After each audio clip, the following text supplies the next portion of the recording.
go. Fellowship of the Ravine, ready to go. All right, much later than anticipated. That's okay. Keith, how many clients do you do usually for Tucks every season, and what are the months that you usually go up? So we'll go up there, as soon as there's snow, which is usually December. But the main part of the season is really mid-March to May. Okay. But you can definitely ski up there December, January, February. It just is a little trickier with the weather, and then much more avalanche hazard. I was going to say, when part is of the winter? Yeah, when is the greatest avalanche risk? Yeah, it tends to be middle of the winter. From once we build some of that initial snowpack, in December, and then January and February. Okay. Is kind of the greatest risk. March obviously still can be too, but we start to transition to that spring season. Sure. In March. But each year I'll probably be up here with 30 to 50 different people throughout the season. The biggest group we would have in a single day would be like 4 people. So me with 4 other folks. Right. And a lot of times I'm just coming up with a single person. Oh, really? Yep.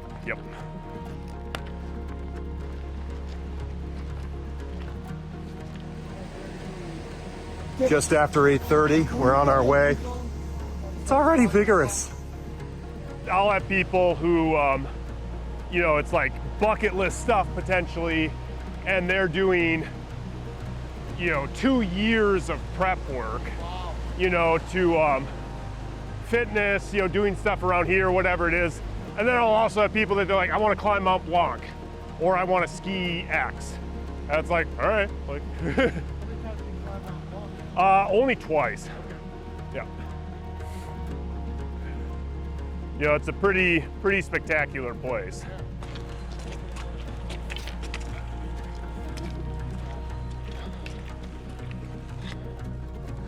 Yeah, they were the first year to adopt the Western style of, it's not closed. Keith, we're about 30 minutes into this. We're starting to see snow, and this is like a boulder field. Yes, yep. Is this what it's going to be like the rest of the way? Well, there'll be more snow as we keep getting further up. It's a really interesting kind of travel through the mountains on this trail here. So the trail we're on is the Tuckerman Ravine trail. And it was actually originally cut as a carriage path to take horse-drawn carriages up. And for that reason, it's wide, at a fairly consistent angle, but that's what's led to a lot of the boulderness that we have to deal with here from erosion over time. So They not believe in switchbacks? not around here. I like to joke that recreation in the U.S. started in the east and then went west, and people definitely got smarter as they went west and built more switchbacks in the trails. So the trails go straight and up around here for sure. It is hilarious. Yeah. I can't imagine doing this without a guide. Like, you've given us packs, Sure. a 30-minute safety debrief on Zoom, all the equipment and expertise we need. I can't imagine doing this without you. Sure. Yeah. No, I appreciate that. There's definitely a lot that's going on out here besides just the skiing, and that's a huge part of what I end up kind of working with people on. Is it tends to be folks who are really great skiers, but maybe haven't been in an environment like this. Yeah. And that's where I spend all my time doing that, and can provide a lot of information in the background, and honestly just make the day a lot smoother. Yeah. From that standpoint. Have you lost count, or do you keep count of your Tuckerman ascents? I never try to keep count, but it's a lot, for sure. Yeah. I've been doing this. I've been living in this area for almost 20 years, and 30 to 50 times a season I'll be up here, and Wow. it's a lot. So Yeah.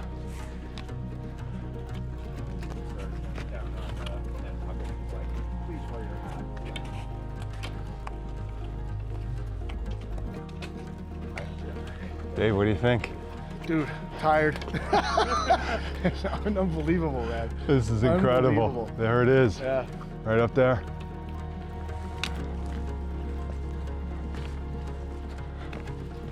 So you can see the bowl, right? Far left gully. Right. Skiers are almost as smart as climbers, right? So that's left gully, Yeah. right? The furthest left side one. This zone is that boot spur. Hillman's Highway is the biggest right to left leaning ski Okay, run. right there, yeah. Yep, that's Hillman's Highway. So it kind of Holy orientated cow. that. But yeah, we'll keep wrapping around. Good places to sit. Take it all in. Okay. Yeah, we'll do a little chit chat sesh. Yeah, this is the spot This for is that. the spot to do. But there you can see that whole thing. It's about 1,500 feet from here to the top of that thing. Good God. Pretty big, pretty awesome. Yeah.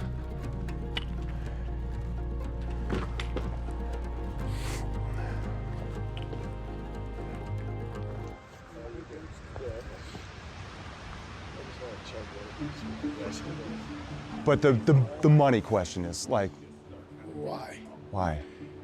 Two reasons. As I get older, I'm trying to find interesting ways to stay fit. I don't like running. I don't like going to the gym. I love skiing. So I got into backcountry skiing about 5 or 6 years ago, probably a little longer, 10 years ago. And so that nailed the fitness side and the ski side. And then I hate to give up ski. I'm a winter guy, winter sports guy. To me, this is like the last chance at a winter sport, something active on snow. This is something only a select few people can even hope to do. This isn't like resort skiing green It circles. does have that sort of, There's an allure, right? there's a little draw? cachet to it, but I think if you're an intermediate or above skier, there are parts of this you can do. I mean, it looks formidable, and at times it is, but you only have to walk up as far as you want to walk up. The guys that go up to the top are obviously pushing it a little more than the guys who don't. A ranger may come in and say, don't listen to that guy, it's too dangerous, you're gonna kill yourself. Well- So I'm the wrong guy to ask, but that's my feeling. Yeah, I mean, we're going up with a guide. This is my first time, so this whole thing is built on, never too late, bucket list things, stuff like Absolutely. that. So, I'm 61, and I mean, when I was 20, I was like, I'll never do that in my 60s. And now I foresee another 10 years of it easy. well, you look great, man. That's Thank you. incredible. Appreciate it. Yeah, all right, awesome. Appreciate you. Thank you so much. How old are you guys? 26. Yep, 26. Okay, so you just said you're from Jersey. Yep. So what do you know about Tuckerman Ravine? I know it's like legendary in the whole like skiing origin, like backcountry especially, one of the first places like backcountry skiing like even started. So I know it's like a big inspiration to a lot of people and like a big reason skiing got so big as it is. Yeah. And I guess like the main reason like I've been just doing this stuff is I realized there's just so much to do, like just in the world, in our lives, and like you might as well just start doing stuff while you can. So like just go out, take off work, go on a trip, get your friend to come with you and just climb a mountain, ski down it. Dude, I love that. Because the whole theme of this story that we're doing, this arc, is that it's called It's Never Too Late. Yeah. And it's like, it's supposed to encourage people to get out and do things, the bucket list items that they've always wanted to do. We're going up with a guide, a backcountry expert who's got all the equipment, he's got all the knowledge, but you don't have one of those. Yeah, no, we just literally like, I bought the cheapest backpack I could that I could strap my skis up to, and then was like, I'm just gonna go. And bought spikes on Amazon to get up to the top of the mountain and, just make it work with whatever you have at the moment. Dang. Because, like I said, like my bucket list is pretty long, and I feel like if you don't get started, it's always gonna be like, oh, I'll just do it next year, I'll do it next year. The weather's not great this weekend, so like, just don't do it. It's like you have to prioritize like the stuff on your bucket list to actually make it happen. Are you gonna ski it? No, You're just hiking. I'm not a skier. Bro, but you came up with your buddy Exactly. Didn't want to leave him hanging by himself. So you're gonna go up to the bowl maybe, the base of the ravine, Yeah, and then walk right and back shoot down. him Yeah, coming back down? exactly. We're actually gonna go all the way up to Mount Washington first. Okay. So we're gonna make the whole hike to Washington, and then I'm gonna walk over to the side of the bowl and ski down, and Yeah. I guess he'll just do the hike down. Wow. Oh my God, you guys, this is awesome. Cool. I love it. Yeah. It's so good. Really appreciate it. All right, so here we are. Yep. We've got a dozen other people. Sure. This is what is this called? This is the Hermit Lake Hermit shelters, Lake shelter. or hojos, right? Yeah. Often referred to. Yeah. And so we've just completed about an hour and a half Yep. of hiking. Sure. We see what's ahead of us. Exactly. Yeah, we see what we actually want up here, not the hiking. Hiking's great, but this is what we're here for. Yeah. And so what's ahead between now and the completion of all of this? Sure. So we got about another 35 minutes or so of hiking. That'll put us in the floor of the ravine, and it's pretty much dead flat at the bottom of it. At that point, we'll switch our footwear to our ski boots, and then we'll make a climb up the features we're actually gonna ski. So then we'll use the crampons. Yep, we'll get the crampons on our feet, and then we'll actually climb up what we're gonna end up skiing back down. And that's where you kind of enter that more technical, what you kind of envision with Tuckerman Ravine, what we'll see up there. Okay. What are the dangers? This time of year, some of the biggest hazards we have, it's things falling down above us, ice fall, rock fall. You know, these warm days will kind of wake up or kind of thaw that ice and rocks, and those can fall down. So we want to be super aware of what's above us while we're moving up and coming down. The other big thing, again, this time of year is we actually will see these crevasses. You can see those horizontal breaks in the snow, and those act like crevasses on a glacier where people could fall into them, and some of them have water running behind them. So we want to stay well away of those things. Oh, wow. Okay. How long is it going to take us to get down? Well, normally, I would say without the cameras. Yeah. How long is the ski down? So the ski down the features, it can be pretty quick. You know, it's roughly 1,000 feet of skiing depending on where you go, and you'll watch people come down in seconds sometimes. Yeah. I'm a big fan of enjoying it, right? Yeah. So I'd rather make a lot of turns and really soak it up. And so minutes though, sub 10 minutes will get you to the bottom of it. Do people make multiple hikes up? Sure, as it's really how much energy allows. Yeah. It's, we want to have enough energy to get all the way back to the car, but yeah, I mean, if you worked all the way to get up here, I would say we should do more than one. That's awesome. Yeah. And again, going back to your expertise as being a backcountry, what are some of the mistakes you see people make? So I think some of the big mistakes I see folks make is they take kind of too big of a bite of an apple to start. They see the feature and they have to go to the top of it. You don't have to go to the top of the ravine. There's places you can stop lower down, get a sense of how steep it is. And what I tell people all the time is when you go to a ski resort, you'll often take a warm-up run. Yeah. Just get the legs feeling good, get your mind back into it. And a lot of the skiing that we do up here, there's no real warm-up. Your first turns at the top of some of these features can be pretty serious, and you want to make sure your mind and body are aligned and taking it as serious as it is. Yeah. All right, so next stop. Yep, next stop. Base of the bowl. Floor of the ravine, yeah, exactly. Yeah, floor of the We'll ravine. head up there, about 30 minutes or so. Awesome. All right, let's go get it. Yeah.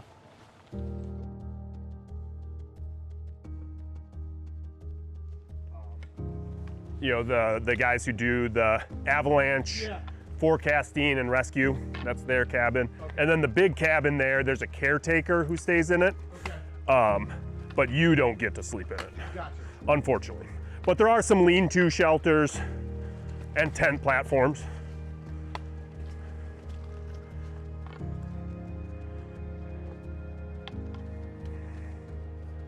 There you go.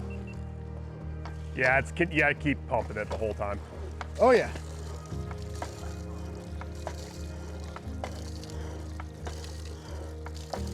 You're not really getting it very good there, Chris. No. Be better just to put my face underneath it.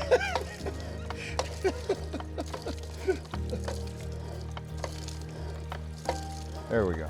All right, I'm good. Perfect. Let me get a pump for you. Yeah, you mind? I'll try not to hit you this time. Yep, exactly. There we go. Hold on, let me just slowly. 180. So I gotta say, the best guide job ever has got to be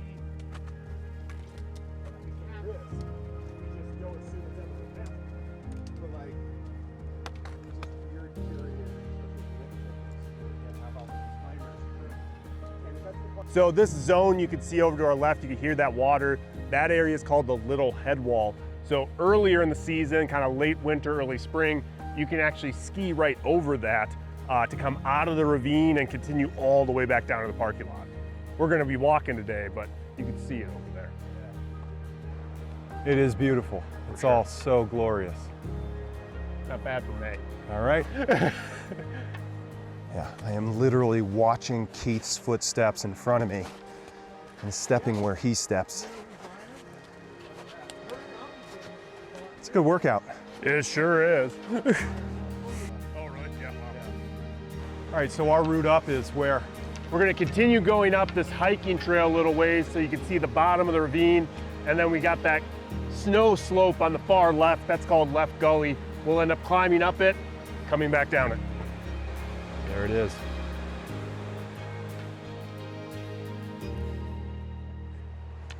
So Keith, much more tactical through here. This is not a Sunday stroll in the woods. For sure. You know, one of the biggest things I'll kind of coach people on here is all of our movement should be very deliberate. Yeah. You know, nothing's happening haphazardly, and it's all very, very purposefully done. I like to tell people all the time or remind them that, you know, mountain climbing's hard enough as it is. Right. You know, we want to make it as easy as possible. And so if I'm really focused on each individual step, making it as efficient as I can, it just saves more energy for what we're here for with the skiing. Yeah. I feel like in this day and age of memes, you know, the open treachery and danger is skiing the face. Sure.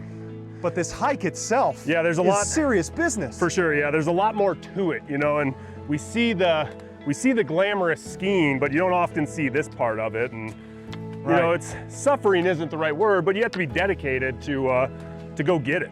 Yeah. All right. But the reward is there, so. Right. You know, I think one of the things that I find the hardest is transitioning off of winter work to summer work because it happens quickly. And, you know, this time of year, you know, maybe I'll climb 25,000 feet in a week, but I still want to eat a full frozen pizza myself. Right. So that's such a weird transition. The winter's definitely our busiest time of the year. Yeah. You know, and then in the summertime, the other thing too is like if you want to ski Tuckerman Ravine, you have to come to Tuckerman Ravine.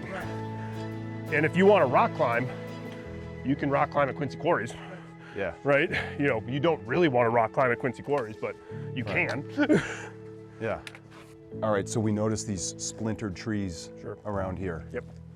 Yeah, so those vegetation clues, we kind of like to talk about it, are a good indicator of we're in a historic run out of avalanche terrain. So last year, in the winter of 24, we had a pretty large avalanche that came all the way from the bowl to where we're standing here. Hard to imagine in this spring conditions, but that's the biggest hazard we deal with in the middle of the winter is avalanches for sure. Crazy. Yeah. So we've almost made it. Yeah, we could see it from here for sure. It's incredible. Yep. I mean, the hike itself is worth the views. Yeah, without a doubt. Yeah, you'll see it different times, especially on the weekends, of folks just coming up to kind of experience being in the ravine and just to take it in. They're not even here to ski. They just want to see what the kind of lore is all about. Yeah. And it lives up to all of it. Absolutely. And it's stunning. And we can see people going up Left Gully. Yep. Yeah, working their way up. Yeah. That'll be us. Just wait. So this is the transition point, correct? Yeah, exactly. We're gonna get up here just a touch further, switch over to our ski boots, put the crampons on, and start working our way up the much steeper terrain. Okay. Wait, it gets steeper. Yeah, just a little bit. Amazing. So our first segment to get to Hojo's was about an hour and a half. About an hour and a half, yeah, and exactly. we took a conservative Took a nice pace. break there, yeah. It's good to let the body recover a bit there. Yeah, absolutely. This second leg has been about 35 minutes. Yep. And then this final ascent, this final climb. Yeah, it'll be about 40 to get up it. Once we transition our equipment, it'll be about 40 minutes to get all the way up to the top. I can't get over what the that really looks like. As you get closer to it, yeah, it becomes way more apparent, and you know, really it's pretty obvious right now that you'd want to steer clear. The real trouble is when they're a little more covered up than they are right now, and it's not quite as obvious of what to avoid. Right. Pretty easy now, like just steer clear. Yeah. All right, so after about another 35-minute hike, we're now on the floor of the ravine. Call it the bowl, call it the floor. It's still a pretty steep hike, even though it seems like it's flat. But from here, this is where it gets serious. Or I should say even more serious. More so, for sure. Yeah. Yeah. Yeah, And, so we'll pull off over here and switch over our equipment, get ready for the real show. Yeah. The real show. Awesome. Rearrange myself. I know I got my shadow here, but I don't want to fall on my face doing this. Yeah, this is interesting. Putting your snow boots on at a 30-degree incline.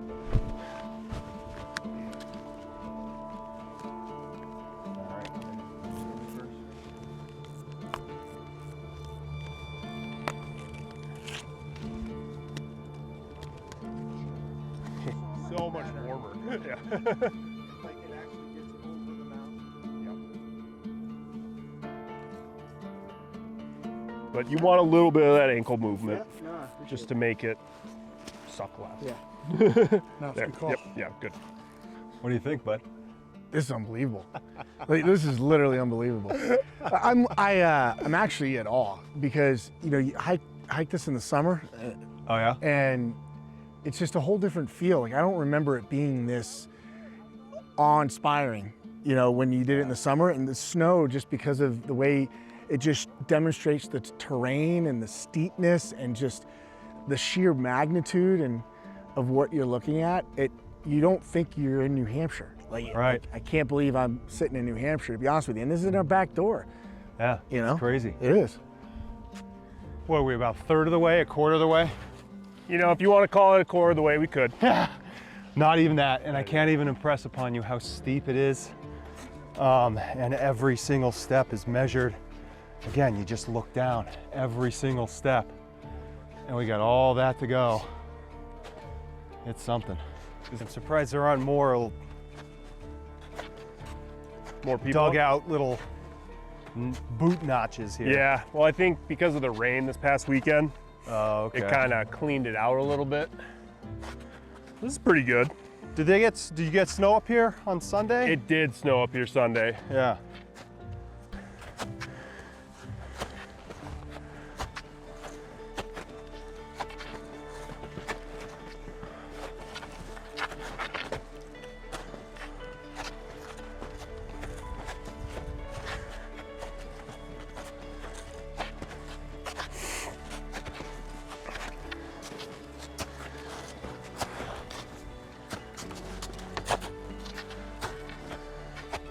When does it start getting steep? Just up above us. I'm kidding. I'm not.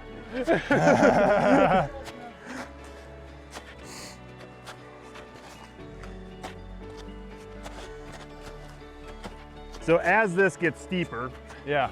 and if we kind of get spots that are a little small with the footsteps, Yeah. just give it like a little bonus love when you put it down. Little Like- kick. Not a very hard kick. Okay.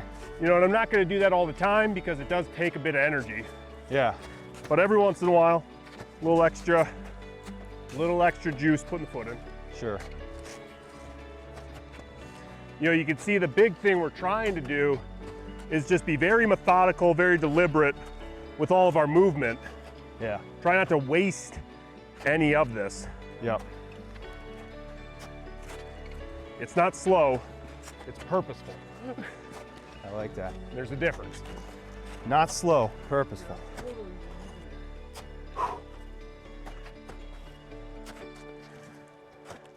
How far up are we? We're about halfway. About halfway. Right, we're kind of in the meat of it now. It gets a little steeper as you're looking at it, right? But we're in it now, right? Feeling it. I don't know if video is going to convey how steep it already is. Sure. Yeah. Yeah. And- The angle we're on here is about 40-ish degrees, Okay. give or take, which doesn't mean much, but whenever you're looking straight down those sorts of things, they all feel steeper. Yeah. See our skier here. Here we go.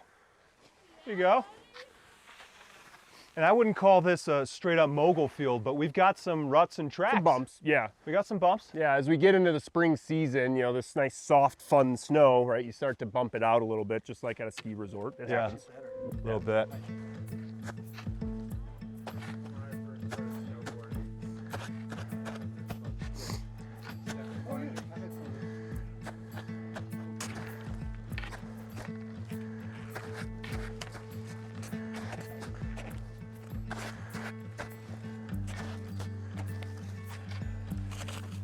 All right, Keith, we're about a couple minutes away. Yeah, we're probably only about 100 vertical feet from the top at this point, about 5 more minutes of up. That'll Okay. get us to the flat ground at the top. Yeah, okay. We haven't been doing a lot of talking because this is, I mean, this is arduous. This is a serious hike. And you look down, it's, Dave, how you doing? Woo! This is no joke, dude. No joke. No joke. There's our guy, Pete. It's a lot of effort, but it's also the intensity. So how far have we gone up from the base of the ravine to here? So from the base of the ravine to here, we've climbed about 900 feet. 900 So by the time feet. we get to the tippy top of this, it'll be just about 1,000. Okay. You know, we've climbed a little over about 3,400 total. 3,400 foot climb. Yeah, from the car to here so far. Wow.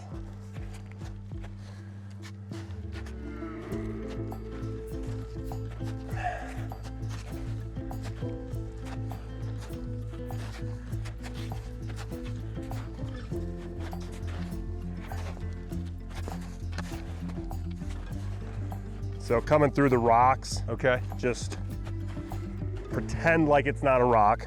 Sure. Just step right on it. Nice and slow and balanced. Yep.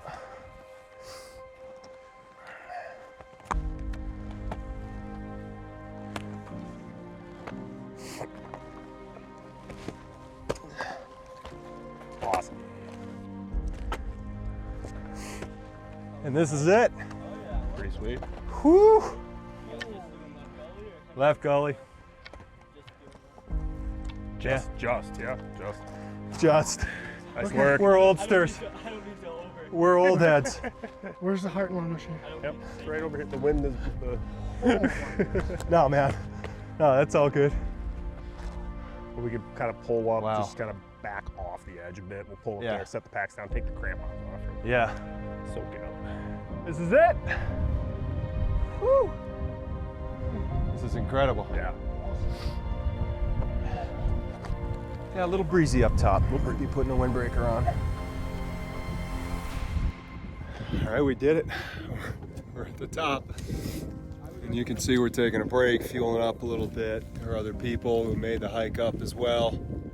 They're getting ready for the real fun. But yeah, this has not been a hike. This is truly climbing a mountain.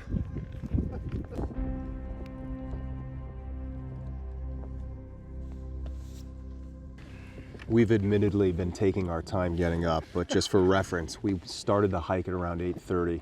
Again, we stopped a few times to gather video, do some interviews and rest, but it's already 1:15. So this hike, it is a hike for 2/3, and then it is an all-out mountain climb, that last 1,000 feet to get to the top. And people up here, no one's in a rush to get down. They want to make sure they have their energy, their senses, and just enjoy the view from the top. Put your skis on right there. Go down a little bit, but then make sure your skis are pointed that way. Send it, Pete! Yeah, Pete!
This is Pete. I've made it to the bottom. I am safe. Nice work. That was great. Just give us kind of 2-minute warning as we get our skis on before we're ready. 10-4, no rush. I'm catching my breath, prepping the drone. All right, we're geared up on the precipice. That's all there is to it. The fun part, right, Keith? That's right, we're here. Yeah, man. Let's get it. Here we go. I'm gonna demo kind of the conservative path through here. Okay. I'll ski down, stop, hit you on the radio on my hail. Next person come to me. Cool? You psyched? Yeah. do it, brother. Here we Give go. yourself a little temperature check, right? You know, let them slide, stop them, slide, stop them. Yeah. Get that little bit of a feeling in there as we come in. You know, feel that. Oh yeah, I gotta hit my watch. Going to descent. So, all right, I'll make the turn, go down a little ways, hit you on the radio. Okay. But when it's your turn, just give a little temperature check to it. Yep.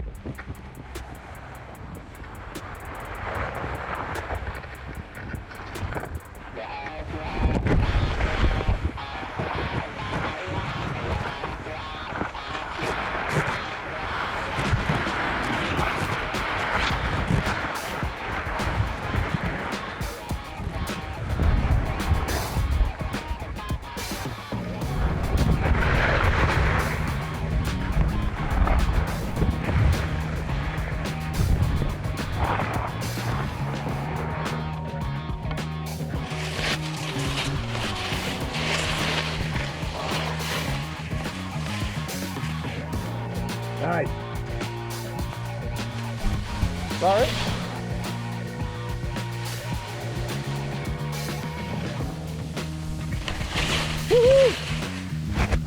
Yes, sir. Perfect. Good. Nice. Yeah. Woo. When you're ready. Yeah. Awesome. Yeah, it's quite the entrance. It is. And there's no warm up. There's no warm up. That's why I was like, you know, give a little Yeah. kind of edge check, let it rip. Yeah. Oh, dude. Atta boy. Woo! Yes, sir. Yes, sir. Nice. Yeah, pull in here. Cool. All right, we'll do the same thing. Just kind of get through. Yep. Same thing through the choke, and then I'll ski behind you. I'll be right behind you to film. So it's the same thing. On my hail, ski to me. Copy.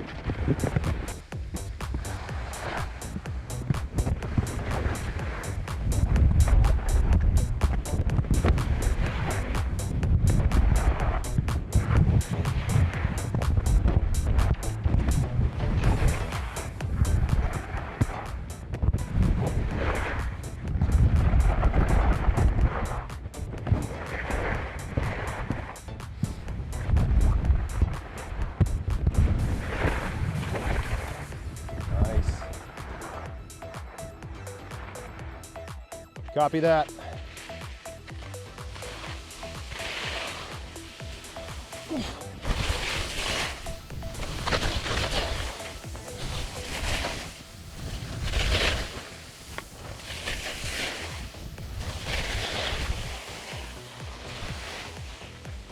How you doing? Just want to check my line here.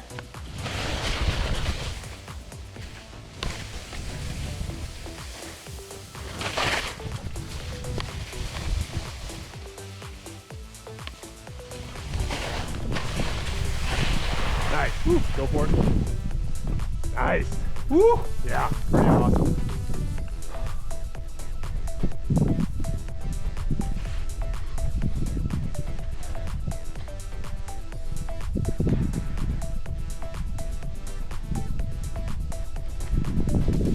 I want to be cleaner, but I'm like, It's tough. The no warm up is a hard thing. yeah, There's like the nervous energy.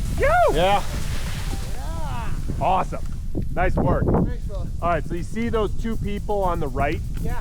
So you're gonna go first, and you're gonna stop kind of just under them. So don't go past that because we want to traverse.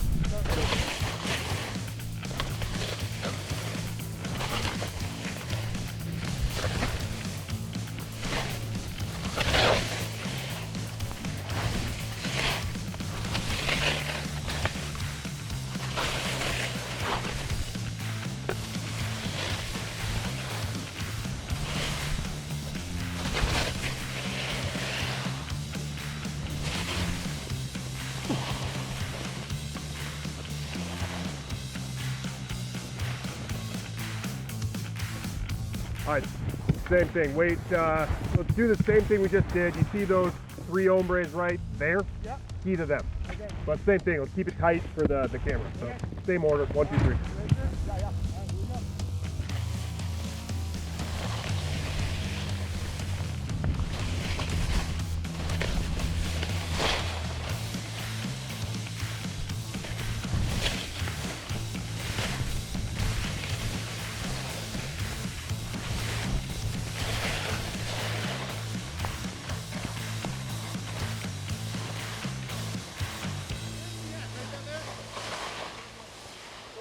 You okay if we do one more?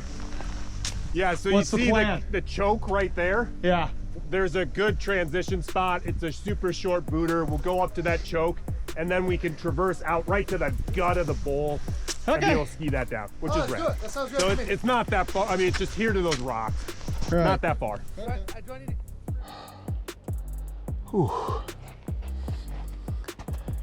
Oh, bud, it was so much fun the first time. We had to do it Do it again. again. My legs are screaming. Too bad we don't have a heart and lung machine up here.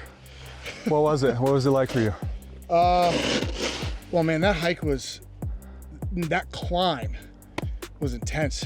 And then a little freaky right when you turn because it's so steep and your legs are a little jello-y from the hike. But then once the muscle memory kicks in, I didn't want to stop. It was awesome. It was so awesome. It was great. And look at And this. Yeah. We're halfway up, but you can see how steep it is. So one thing Keith has been really kind of evangelizing to us has been the dangers you have to avoid. And if you're not with a guy like him, I don't know what. Totally, man. Are you I mean, kidding me? You see the crevasses over there. Just below us, there's a little snow cave. I mean, if you're not with a guide and you don't know what you're doing, this is not a playground. Keith, so are we going straight down from here? Or Yeah, what we're gonna do is we're gonna do a huge traverse out. Okay. Like trying to lose as little ground as possible. There's a big crevasse there, so we might have to dip around it, but we're gonna try to go way out to the gut, out to the sunshine. Okay. And then we'll stop there, and I'll have you guys ski, like I'll ski down halfway, Okay. and I'll have you guys ski past me one at a time with the big stick, so you can get a like fake drone shot with that. Great.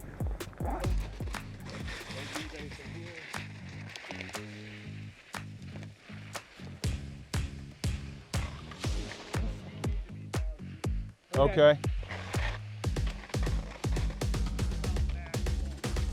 Okay.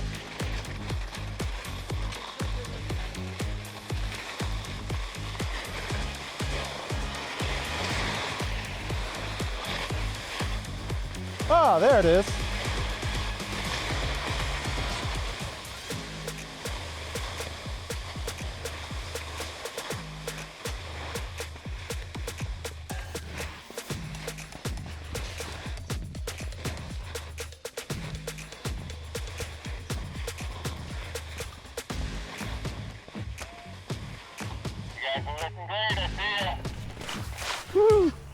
Keith, I don't know if I can go much further without losing a lot. All right, so- that's fine. So stay where you are. Okay. And so what I'm gonna do is just go part way down. Okay. And then I'll have you go first, Dave. Yeah. And then you'll ski within about 10 feet of me. You know, you don't need to get closer than 10, but make a turn where you're coming in about 10 feet from me. Okay.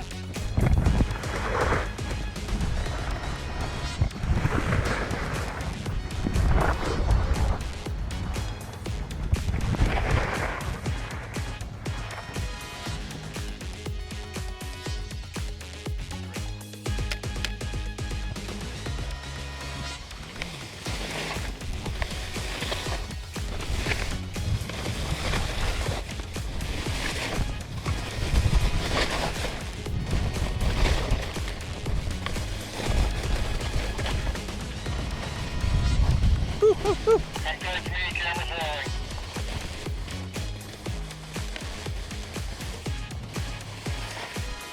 I'm not gonna spray you. Should have acted out. Woo! That was awesome. And that's it. It is never too late. Woo!